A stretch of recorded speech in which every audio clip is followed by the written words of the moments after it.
हाय दोस्तों, कैसे हैं आप लोग। मैं आशा करता हूँ आप लोग सब अच्छे होंगे, स्वस्थ होंगे।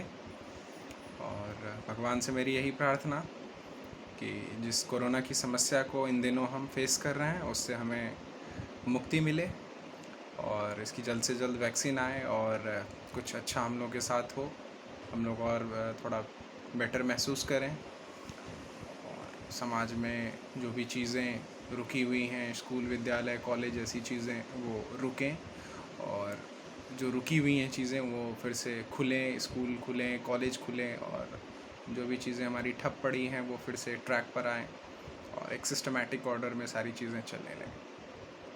तो दोस्तों, मैं फिर से आता हूँ अपने इस विषय पर, जो हमारा ये चैनल है लक्ष्य यूपीएससी।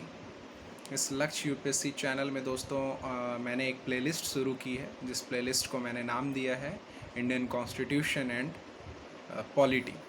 तो इस Indian constitution and polity subject में हम शुरुआत कर चुके हैं। उस शुरुआत में दोस्तों हम सबसे पहले अपनी पिछली वीडियो में ये डिस्कस कर चुके थे कि किस तरीके से जो हमारा संविधान है उसका हमने पूरा का पूरा ओवरव्यू लिया था कि हम अपने इस कोर्स में, अपनी इस प्लेलिस्ट में क्या क्या पढ़ेंगे।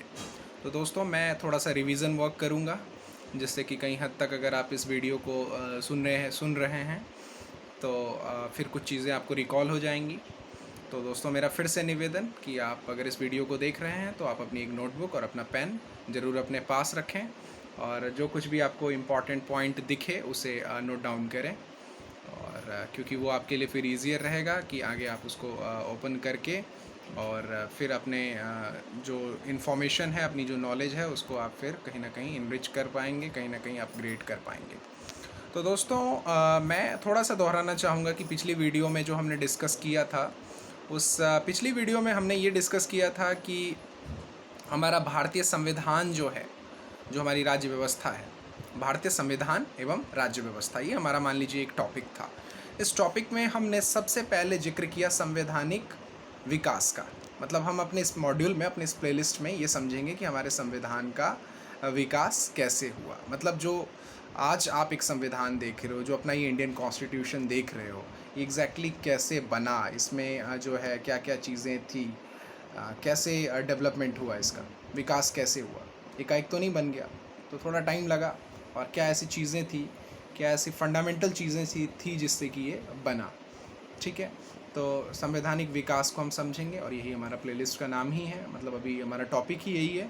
और उसके बाद दोस्तों हम ये बात कर रहे हैं, हमने पिछली वीडियो में ये देखा था संविधान सभा की मांग, कि किस तरीके से हमारे इस भारत में संविधान सभा की मांग होने लगी। तो उसमें मैंने थोड़ा बहुत आप लोगों को आइडिया दिया था दोस्तों कि कई ऐसे आंदोलन हुए जिन आंदोलनों में यहाँ पर सफलता नहीं मिली। तो फिर आके यहाँ पर नागरिकों ने, यहाँ के लोगों ने जो है संविधान सभा की मांग की। और इसके बाद दोस्तों अगर हम बात करें तो संविधान सभा हमारा क्या था, उसमें कितने मेंबर्स थे, कहाँ से कितने मेंबर्स लिए गए, संविधान सभा का गठन कैसे हुआ, उसने फिर कितनी मीटिंग्स की, कितने वर्षों तक संविधान सभा चली। तो उसमें मैंने आपको ये भी बताया था कि जो उसकी अध्यक्ष माना गया था, ड्राफ्टिंग कमेटी का अध्यक्ष माना गया था, वो डॉक्टर भीमराव अंबेडकर को उस समय में उनको माना गया था। उसके बाद संविधान का निर्माण देखेंगे हम कि संविधान का निर्माण किस तरीके से हुआ। उसमें दोस्तों सबसे इम्पॉर्टेंट है संविधान के स्रोत, कि कहाँ से क्या लिया गया। तो मैं दोस्तों सबसे पहले बताना चाहूँगा कि हमारे संविधान को बनाने में 60 देशों से कुछ ना कुछ लिया गया है। तो ये हम देखेंगे इसमें कि आयरलैंड से क्या लिया गया, ऑस्ट्रेलिया से क्या लिया गया, अमेरिका से क्या लिया गया, रूस से क्या लिया गया, ब्रिटेन से क्या लिया गया। तो धीरे धीरे हम सारी चीज़ों को देखेंगे कि किस देश से हमने अपने संविधान के लिए क्या लिया है। उसके बाद जो इसके 22 भाग हैं, जो मतलब अपडेटेड इन्फॉर्मेशन कुछ और हो, मतलब थोड़ा कुछ आर्टिकल्स वगैरह बढ़े भी हैं इन फ्यूचर, जैसे भी 370s वगैरह की भी अगर हम बात करें तो किस भाग में क्या है, किस अनुच्छेद में क्या है, वो हम धीरे धीरे देखेंगे। तो पिछली वीडियो में हमने ये जिक्र किया था। और किस संविधान के किस भाग में संविधान संशोधन की बात है, किस में जो है राष्ट्रपति के निर्वाचन की बात है, किस में नीति निर्देशक सिद्धांत की बात है, कहाँ पर फंडामेंटल राइट्स है, किस भाग में क्या है। तो ये पूरा का पूरा हम ओवरव्यू लेंगे। तो दोस्तों इस भारतीय संविधान एवं राज्य व्यवस्था की जो पहली वीडियो थी, इससे पहली वीडियो, उसमें हमने ये जिक्र किया था, कुछ हिस्टोरिकल बैकग्राउंड भी हमने देखा था। आज मैं सबसे पहले उसी की बात करने जा रहा हूँ। तो दोस्तों, जो इस संवैधानिक विकास को समझने के लिए सबसे पहले आपको ये समझना होगा कि जो 1600 1600 का जो टाइम था, उस 1600 के समय में जो इंग्लैंड है, वहाँ इंग्लैंड में 200 से ऊपर लोगों की जो एक टीम थी, उन्होंने एक कंपनी बनाई। मतलब 200 से ऊपर, 267 या 270 अप्रॉक्सीमेट ऐसे कुछ मेंबर्स थे, जिन्होंने मिलकर एक कंपनी का गठन किया, एक कंपनी बनाई, जिसको उस कंपनी को नाम दिया east India company. I hope मैंने पिछली वीडियो में भी ये थोड़ा डिस्कस किया था। तो उस ईस्ट इंडिया कंपनी जो है वो उसका गठन हुआ, उसमें 200 से ऊपर मेंबर थे। तो उस टाइम की जो इंग्लैंड में महारानी थी, वो थी महारानी एलिजाबेथ प्रथम। तो उन जो उस कंपनी का जो कंपनी की इस्टेब्लिशमेंट हुई, उसमें जितने भी मेंबर्स थे, 200 से ऊपर मेंबर, उन्होंने क्या किया कि महारानी एलिजाबेथ प्रथम से जो है परमिशन मांगी कि हम यूरोप वगैरह में, एशिया के कुछ पूर्वी देशों वगैरह में, इन सब में जाके हम व्यापार करना चाहते हैं, तो इसके लिए परमिशन मांगी। तो जो कि महारानी एलिजाबेथ प्रथम ने उन्हें ये परमिशन दे दी। और शुरू में महारानी एलिजाबेथ प्रथम ने ये परमिशन 15 वर्षों के लिए दी। लेकिन हम आगे जब अपने इस संवैधानिक विकास को और अपने इस मॉड्यूल को देखेंगे दोस्तों, तो आगे जाके हम ये देखेंगे कि ये जो टाइम फ्रेम था 15 वर्ष से 20 वर्ष बढ़ता गया, और ये एक लंबा समय तक चला। तो दोस्तों, अब मैं बात करने जा रहा हूँ, हाँ, मैं दोस्तों सबसे पहले एक ही इम्पॉर्टेंट बात आप लोगों को बता दूँ कि उस समय में जो महारानी एलिजाबेथ का टाइम था, काल था, उसे स्वर्ण काल, मीन्स गोल्ड एरा भी कहा जाता है दोस्तों। तो महारानी एलिजाबेथ के परमिशन से फिर जो है वहाँ के राजदूत आए, जिसमें जो हॉकिंस और टॉम्स जैसे ऐसे उन जो राजदूत थे वो आए यहाँ पर। और उस टाइम में हमारे जो शासक हुआ करते, राजा थे जहांगीर, उनके दरबार में वे रुके और उन्होंने यहाँ पर बिज़नेस, यहाँ पर व्यापार करने की परमिशन मांगी। तो जो उनका पहला राजदूत आया, उसे कोई सफलता नहीं मिली। जो लगभग वो 3 वर्षों तक गोवा में रहा, जहांगीर के पीछे पीछे घूमा और उसने काफ़ी मशक्क़त की। उसके बाद जब फिर दूसरा राजदूत आया, तो उसने परमिशन मांगी। तो तब कई मशक्क़त करने के बाद, कई मेहनत करने के बाद उसे जो है वो भारत में व्यापार करने की परमिशन मिल गई। तो अब मैं दोस्तों थोड़ा सा बताना चाहूँगा आपको कि इसमें हमें थोड़ा सा हिस्टोरिकल बैकग्राउंड भी देखना था, जो मैंने पिछली वीडियो में ही डिस्कस किया था कि हिस्टोरिकल बैकग्राउंड जो है वो क्या है। लेकिन मैं थोड़ा सा अब उसको रिवीजन जो है वो अभी करूँगा। तो रिवीजन में दोस्तों स्टार्ट करने से पहले थोड़ा आप लोगों को बता दूं कि इसको हम टॉपिक ये देंगे कि अंग्रेजी शासन जो है उसकी नींव कैसे हमारे भारत में पड़ी। मतलब अंग्रेजी शासन जो है, जो इंग्लैंड के लोग, जो ब्रिटिशर्स जो आए हमारे देश में, तो उनकी शासन की नींव कैसे पड़ी, यही एक हमारा इम्पॉर्टेंट टॉपिक है। तो इसको समझने के लिए थोड़ा सा हमें अपना रुख जो है वो इतिहास की तरफ, हिस्ट्री की तरफ करना पड़ेगा। तो इसमें मैं दोस्तों सबसे पहले बता दूं आप लोगों को कि 1600 के टाइम फ्रेम में, 1600 में जब अंग्रेज़ यहाँ आए और उन्होंने कंपनी इस्टेब्लिश की, उन्हें परमिशन मिल गया। और उसमें मैंने आपको महारानी एलिजाबेथ का जो है वो कंट्रीब्यूशन भी बता दिया कि उन्होंने ही परमिशन दी, और स्वर्णकाल कहा जाता था उनके उस टाइम को। तो अब यहाँ पर दोस्तों बात है कि बंगाल में जो है सबसे पहले इस ब्रिटिश ईस्ट इंडिया कंपनी ने अपनी फैक्ट्री बनाई। तो दोस्तों उस टाइम में बंगाल के जो नवाब थे वो थे सिराजू दौला। दोस्तों याद रखना, बंगाल के जो नवाब थे वो थे सिराजू दौला। और एक इससे जुड़ी हुई बात ये कि जब दोस्तों अंग्रेज़ों ने अपनी फैक्ट्री बनाई बंगाल में, तो ऑब्वियसली अगर उन्होंने फैक्ट्री बनाई है तो उन्हें सुरक्षा की भी ज़रूरत पड़ेगी। तो उन्होंने क्या करी, घेरेबंदी की, किलेबंदी की, और उन्होंने कुछ हथियार जो है गनमैनों को भी रखा, जो हथियार कैरी करते हैं, सैनिक वगैरह, कि जिससे कि उस पूरे फैक्ट्री वगैरह को प्रोटेक्शन मिल सके। फिर क्या हुआ दोस्तों कि ये जो अंग्रेज थे, जो ये अंग्रेजी कंपनी थी, इन्होंने क्या किया कि इनकी एक साम्राज्यवाद की नीति तो थी ही, तो इन्होंने क्या करा कि अपनी फैक्ट्री को छोड़कर यहाँ जो नवाब थे और जो वहाँ बंगाल का एरिया था, उनके कुछ निजी मामलों में भी हस्तक्षेप करना शुरू कर दिया, जिससे क्या हुआ कि नवाब जो थे वो बहुत गुस्सा हुआ करते थे। उस टाइम में नवाब गुस्सा होता था कि हमारा ये एरिया है, हमारा ये रीजन है, हमारा ये जोन है, इसमें मतलब ये अंग्रेज़ों का हस्तक्षेप क्यों। तो इस बात को लेकर कई बार जो है वो क्लैशेस वगैरह हुआ करते थे। तो दोस्तों फिर अब हम थोड़ा सा मैं आप लोगों को ये बता दूं कि जो उस टाइम के बंगाल के नवाब थे वो और उनकी एक मौसी हुआ करती थी, उनकी मौसी का नाम था घसीटी बेगम और उनका एक बेटा था शौकत जंग। तो जो ये बेटा था इनका शौकत जंग, इनकी मौसी का, ये और इनकी मौसी और जो इनका सेनापति था मीर जाफ़र, ये लोग नवाब से जलते थे।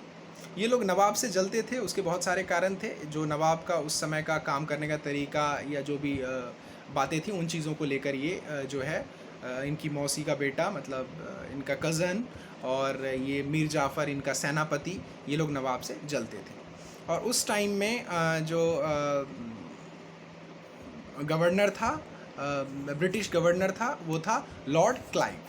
याद रखना दोस्तों, पहला ब्रिटिश गवर्नर लॉर्ड क्लाइव। तो क्या हुआ दोस्तों कि जो ये सिराजू दौला की मौसी का बेटा जो था और मीर जाफ़र था, ये लोग क्या हुआ कि ये लोग जाकर मिल गए लॉर्ड क्लाइव के साथ, जो उस टाइम का ब्रिटिश गवर्नर था। तो इन्होंने गद्दारी कर ली। मतलब थे ये रिलेटिव्स, और जो एक राजा होता है या एक नवाब थे, उनके जो ये सेनापति था, इस पर एक इनका विश्वास था, और विश्वास पात्र आदमी को ही लोग सेनापति के तौर पर नियुक्त करते हैं। लेकिन इन्होंने गद्दारी की, ये लोग जाकर मिल गए किससे, लॉर्ड क्लाइव से। और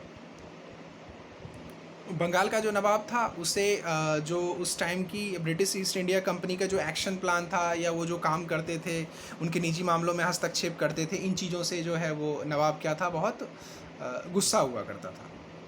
तो नवाब ने क्या किया कि एक बार उसने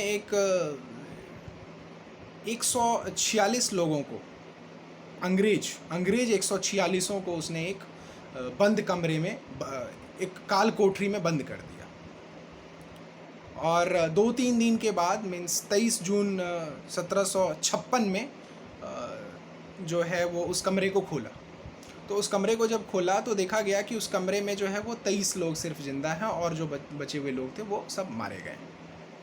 तो इस घटना से क्या हुआ कि जो अंग्रेज लोग थे वो बहुत ज़्यादा गुस्से हुए, और उन्होंने क्या किया, अपनी जो उनकी उस टाइम में प्रेसिडेंसी हुआ करती थी, तो मैं दोस्तों आप लोगों को बता दूं, एक थी मद्रास प्रेसिडेंसी, एक थी मुंबई प्रेसिडेंसी, और एक ये कलकत्ता खुद था, पश्चिम बंगाल खुद था।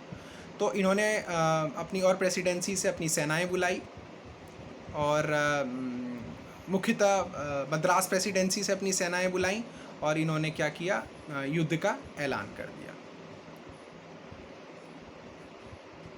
तो दोस्तों इसमें क्या हुआ कि जो सिराजू दौला था वो इस युद्ध में मारा गया। और मैं आप लोगों को बता दूं कि जो ये युद्ध हुआ, उस युद्ध को नाम दिया गया प्लासी का युद्ध। तो दोस्तों ये प्लासी जो है ये पश्चिम बंगाल में भगीरथ नदी के तट पर अवस्थित था। तो इस नदी के किनारे ये युद्ध लड़ा गया, जिस स्थान को कहा जाता है प्लासी। और दोस्तों आप ये याद रखें कि ये युद्ध हुआ कब था, तो 23 जून 1757 को। तो इस दिन ये प्लासी का युद्ध लड़ा गया भगीरथ नदी के तट पर, जो पश्चिम बंगाल में। तो उसमें दोस्तों जो सिराजू दौला की हार हुई, और हार तो होनी ही थी क्योंकि जो इसके अपने लोग थे वही जाके मिल गए लॉर्ड क्लाइव के साथ, और लॉर्ड क्लाइव के साथ मिलने की वजह से ही यहाँ पर जो है बंगाल के नवाब की हार हो गई।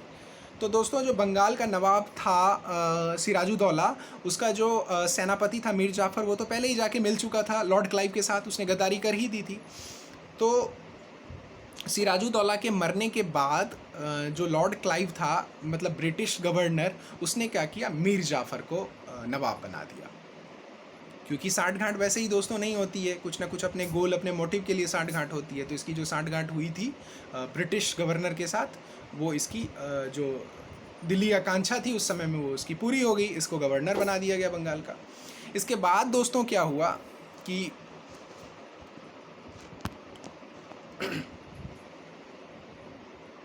जो मीर जाफ़र था उसको अंग्रेज़ों ने, ब्रिटिश ईस्ट इंडिया कंपनी जो उस समय में थी, उन अंग्रेज़ों ने इसे बना तो दिया गवर्नर, लेकिन ये क्या हुआ कि ये मीर जाफ़र जो था ये अंग्रेज़ों की मंशा को पूरा नहीं कर पाया।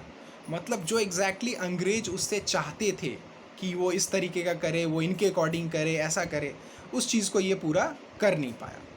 तो इससे क्या हुआ, ये क्रोधित हुए और इन्होंने क्या किया, जो इसका दामाद था, इसके मीर जाफ़र के दामाद का नाम था मीर कासिम। तो इन्होंने क्या किया, इस मीर कासिम को बंगाल का नवाब बना दिया। तो जो ये मीर कासिम था ये क्या था, बहुत बुद्धिमान व्यक्ति था। इसने क्या किया, बंगाल की जो राजधानी उस समय में हुआ करती थी मुर्शिदाबाद, उस मुर्शिदाबाद से अपनी कैपिटल को चेंज करके बना दिया मुंगेर। तो दोस्तों मैं सबसे पहले थोड़ा आप लोगों को बैकग्राउंड बता दूं। उस टाइम में जो बंगाल हुआ करता था वो बंगाल 3-4 राज्यों को मिलाकर हुआ करता था, मतलब बंगाल, उसके बाद बिहार, उसके बाद झारखंड, उसके बाद उड़ीसा और बांग्लादेश। तो एक बहुत बड़ा रीजन था, बहुत बड़ा क्षेत्र था बंगाल का। और उस टाइम में बंगाल को जो है वो काफ़ी धनी और संपन्न माना जाता था, और इसीलिए जो लॉर्ड क्लाइव है उसको भी नाम दिया गया था स्वर्ग से आया हुआ सेनापति, क्योंकि वो उसी काल में आया था बंगाल। और बंगाल जो जिसकी संपदा बहुत ही ज़्यादा थी और वो हर तरीके से जो है वो काफ़ी धनी क्षेत्र था। क्योंकि उसके मैं कुछ रीज़न भी देना चाहूँगा आपको दोस्तों, क्योंकि जो खाने वगैरह होती हैं वो ज़्यादा से ज़्यादा उस टाइम में उस रीजन में थी। नदियाँ थी तो उस नदियों की वजह से जो है वहाँ पर काफ़ी उपजाऊ मिट्टी पाई जाती थी। उसके बाद खदानें बहुत सारी थी। तो मतलब जो भी रिसोर्स होते हैं जिससे कि आप इकॉनमी को जनरेट कर सकते हो, अच्छा रेवेन्यू बना सकते हो, अच्छी वैल्यू ला सकते हो, वो सारे के सारे उस टाइम में बंगाल में थे। तो बंगाल हर एंगल से उस टाइम में काफ़ी सुखी संपन्न था और बहुत ही धनी उस समय में माना जाता था। तो इसी वजह से एग्जैक्टली एक गोल भी रहा होगा इनका, ब्रिटिश ईस्ट इंडिया कंपनी का, हम कि बंगाल पर अपना जो है वो आधिपत्य करें और यहाँ से ज़्यादा हम कमाएं। तो दोस्तों इसके बाद मैं आप लोगों को बताना चाहूँगा कि मीर जाफ़र से हम आगे आ चुके हैं मीर कासिम पर। तो मीर जाफ़र के साथ प्रॉब्लम यही हुई कि ये जो है अंग्रेज़ों के अकॉर्डिंग काम नहीं कर पाया, उनकी मंशा को पूरा कर नहीं पाया। तो इसलिए इन्होंने फिर क्या किया, मीर कासिम को नियुक्त किया बंगाल का नया गवर्नर। अब दोस्तों जो सबसे पहले मीर कासिम ने आते ही काम किया वो मैंने आप लोगों को बता दिया। फिर दोस्तों हुआ क्या कि जो मीर कासिम है वो मीर कासिम ने सबसे पहले क्या किया कि उस समय में जो ब्रिटिशर्स, जो ब्रिटिश ईस्ट इंडिया कंपनी थे, उनके इंडिविजुअल जो लोग थे वो भी अपने इंडिविजुअल लेवल पर अपने व्यापार किया करते थे। तो उससे क्या होता था कि उस समय में एक चुंगी कर लिया जाता था। तो वो चुंगी कर जो है वो लिया जाता था। तो उस टाइम में कुछ भारतीय भी अपना व्यापार करते थे और कुछ ये जो है ब्रिटिशर्स भी अपना व्यापार करते थे। तो मैं यहाँ पर एक बात बता देना चाहूँगा कि जो ब्रिटिशर्स थे उन्हें कर नहीं देना पड़ता था, उन्हें वो चुंगी कर नहीं देना पड़ता था और भारतीयों को देना पड़ता था। तो अपनी काफ़ी अच्छी मनमानी तरीके से ब्रिटिशर्स जो है वो अपना जो है बिज़नेस कर रहे हैं, अच्छा मुनाफा कमा रहे हैं, लेकिन वहाँ पर उतना भारतीयों को फ़ायदा नहीं मिल पा रहा था। तो इसने भारतीयों को क्या करा, जो है उनके लिए भी ये चुंगी कर जो है ये जो है माफ़ कर दिया। इसके बाद अंग्रेज़ों ने देखा कि जो है ये क्या हुआ भाई, हमें तो हम काफ़ी अच्छा व्यापार कर रहे थे, हमें इतना अच्छा बेनिफिट मिल रहा था, अब तो कोई अंतर ही नहीं रहा। अब तो ये भारत के जो लोग हैं ये व्यापार कर रहे हैं, इन्हें भी अच्छा फ़ायदा होगा, ये भी अच्छी रेवेन्यू जनरेट करेंगे और हमारी तो अब तो सब कुछ बराबर हो गया। तो इससे क्या हुआ कि अंग्रेज़ बहुत ज़्यादा क्रोधित हुए। तो फिर इनकी जो है वो मीर कासिम के साथ क्या हुई, 1-2 झड़प हुई, जिस झड़प में कहीं ना कहीं हार हुई मीर कासिम की। तो इसके बाद क्या हुआ कि मीर कासिम जो है वो उस समय में 2 और नवाब थे। एक अवध का नवाब जिनकी मैं बात करूं तो वो सुजाउदौला, और दूसरी अगर मैं बात करूं तो उस टाइम में दिल्ली के जो मुग़ल सम्राट शाह आलम थे, वो उस टाइम में दिल्ली के नवाब हुआ करते थे। तो ये मीर कासिम जो है ये गया और इसने ये शाह आलम के साथ और शुजाउद्दौला के साथ जो है वो एक मीटिंग की और उसमें उन्होंने ये कहा कि भाई अंग्रेज़ों का बहुत हो गया यहाँ पर, अब हमें इन्हें अंग्रेज़ों को क्या करना है, भारत से खदेड़ कर भगाना है और हम अपनी शासन व्यवस्था खुद अपने आप चलाएंगे और अपने अकॉर्डिंग देखेंगे। तो दोस्तों फिर इस तरीके से इनमें एक मीटिंग हुई, ये बात पक्की हुई, एक सहमति बनी। उसके बाद दोस्तों क्या हुआ कि जो ये शाह आलम था, दिल्ली का शासक, मतलब दिल्ली का नवाब, वो जाके मिल गया किसके साथ, तो उस टाइम में जो गवर्नर थे हेक्टर मुनरो। कौन? हेक्टर मुनरो, नाम याद रखें आप दोस्तों। तो ये हेक्टर मुनरो के साथ जाके मिल गया दिल्ली का शाह आलम नवाब। उसके साथ साथ पीछे से जाके शुजाउद्दौला भी मिल गया। किनके साथ? हेक्टर मुनरो के साथ, मतलब ब्रिटिश ईस्ट इंडिया कंपनी के साथ। अब दोस्तों समस्या ये थी कि मीर कासिम तो मिल नहीं सकता है अंग्रेज़ों के साथ, क्योंकि मीर कासिम ने इस युद्ध की तैयारी की थी, इस युद्ध की नींव डाली थी। तो दोस्तों अब हुआ ये कि युद्ध क्या हो, क्योंकि जो मेन युद्ध के लीडर थे वो 2 लीडर मिल चुके हैं, तीसरा जो मीर कासिम था वो मिल सकता नहीं था। तो वो क्या हुआ, वो इस युद्ध से भाग गया, मतलब इस समस्या से निकल गया और कहीं अज्ञातवास में जाके उसकी मृत्यु हो गई। तो इस मृत्यु होने के बाद दोस्तों क्या हुआ कि जो हेक्टर मुनरो था उसने अपनी काफ़ी अच्छी सेटिंग की, किसके साथ? शुजाउद्दौला के साथ और शाह आलम के साथ। तो शाह आलम और ये शुजाउद्दौला, मतलब जो हमारा वो पूरा भारत का उस टाइम का वो रीजन था, उस पर अब इन अंग्रेज़ों की काफ़ी अच्छी पकड़ बन गई। और इन्होंने क्या किया, ये एक, मतलब अगर मैं आप लोगों को बताऊं, बक्सर, जो बक्सर बिहार में है, वहाँ पर युद्ध हुआ 1764 में। जिस युद्ध में अगर मैं आप लोगों को बताऊं तो जीत हुई किनकी? ब्रिटिशर्स की ही, जो मतलब हेक्टर मुनरो, मैंने कई बार नाम लिया है। तो इसके बाद क्या हुआ दोस्तों कि एक मैं बहुत इंपॉर्टेंट पॉइंट अब आप लोगों को बताने जा रहा हूँ कि इसके बाद जो हेक्टर मुनरो थे, जो ब्रिटिश ईस्ट इंडिया कंपनी थी, उनके बीच में और दिल्ली के शाह आलम के बीच में एक संधि हुई, मीन्स एक मीटिंग हुई और उसमें एक डिसीज़न लिया गया। उसमें ये डिसीज़न था कि अब जो है वो बंगाल में द्वैध शासन लागू होगा। द्वैध शासन का मतलब कि पूरी की पूरी जो शासन व्यवस्था है वो 2 भागों में बट जाएगी। पहली जो होगी वो होगी न्याय व्यवस्था और दूसरी होगी दीवानी। तो न्याय व्यवस्था का मतलब मैं दोस्तों आप लोगों को बता देना चाहूँ कि जिस तरीके से न्याय मतलब वर्ड से ही क्लियर हो रहा है कि कितना जो है सैनिक होने चाहिए, किसी की क्या सज़ा होनी चाहिए, जो भी उससे रिलेटेड उस टाइम के न्याय से संबंधित होते थे, वो सारा चला गया अब नवाबों के अधिकार में। और जो दीवानी मीन्स टैक्सेशन का जो काम था, जो हमें कर वसूली करनी है, वो काम ले लिया अंग्रेज़ों ने अपने अंडर में। तो इससे क्या हुआ कि बंगाल में अब शासन 2 भागों में बट गया, जिसे हम क्या कहते हैं? द्वैध शासन। तो जो राजस्व दीवानी से संबंधित एरिया था वो ले लिया अंग्रेज़ों ने अपने हाथ में, और जो नवाब थे उनके हाथ में बच गया सरदर्दी वाला काम, सिर्फ़ और सिर्फ न्याय। तो दोस्तों इसके बाद अगर मैं आप लोगों को बताना चाहूँ तो यहीं से अब जो है वो बहुत ही इम्पॉर्टेंट जो है वो कंटेंट शुरू होता है। हमारा पहला अधिनियम, जो हमारा पहला अधिनियम क्या था? Regulating act. तो दोस्तों ये रेगुलेटिंग वर्ड से ही क्लियर हो रहा है, किसी भी चीज़ को रेगुलेट करना। तो मैं यहाँ पर दोस्तों आप लोगों को थोड़ा सा मैं जल्दी में बताऊँ कि जो ब्रिटिश ईस्ट इंडिया कंपनी ने अपनी फैक्ट्री यहाँ पर डाल दी थी, अपनी पूरी यहाँ पर व्यवस्था बना ली थी, तो उसको रेगुलेट करने के लिए इंग्लैंड से एक अधिनियम भेजा गया, जिस अधिनियम का नाम था रेगुलेटिंग एक्ट। और ये वर्ड से ही क्लियर हो रहा है दोस्तों। तो ये इसलिए ज़रूरी है क्योंकि यहीं से हमारे संविधान विकास की जो है वो एक शुरुआत हुई, और ये रेगुलेटिंग एक्ट जो है वो हमारे संविधान विकास में एक सीढ़ी का काम करता है। तो दोस्तों मैं अपनी अगली वीडियोज़ में इस रेगुलेटिंग एक्ट से आगे की चीज़ों को प्रोसीड करूँगा और इससे आगे की सारी इन्फॉर्मेशन लाऊंगा। तो अभी तक मेरी दोस्तों इस वीडियो को देखने के लिए आप लोगों का बहुत बहुत धन्यवाद। डटे रहें, अच्छे से मेहनत करें, धैर्य रखें और सारे लेक्चर्स को धीरे धीरे सुनें और नोट्स बनाएं। जहाँ पर भी समझ लगे कि कुछ इंपॉर्टेंट है उसे आप नोट डाउन करें। कोई भी डाउट, कोई भी क्वेरी, कोई क्वेश्चन अगर आपके मन में आता है तो आप कमेंट सेक्शन में मेरे से पूछें, जिससे कि मैं पूरी कोशिश करूँगा कि आप लोगों को मैं उनका आंसर दे पाऊँ। और ठीक है दोस्तों, तो मेरी वीडियो को देखने के लिए बहुत बहुत धन्यवाद। और मेरी जो ये इंडियन कॉन्स्टिट्यूशन एंड पॉलिटी की अगली वीडियो आने के लिए, भारतीय संवैधानिक विकास की अगली वीडियो आने तक के लिए आप लोगों का दिन शुभ हो। थैंक यू सो मच दोस्तों, bye bye, good night, take care.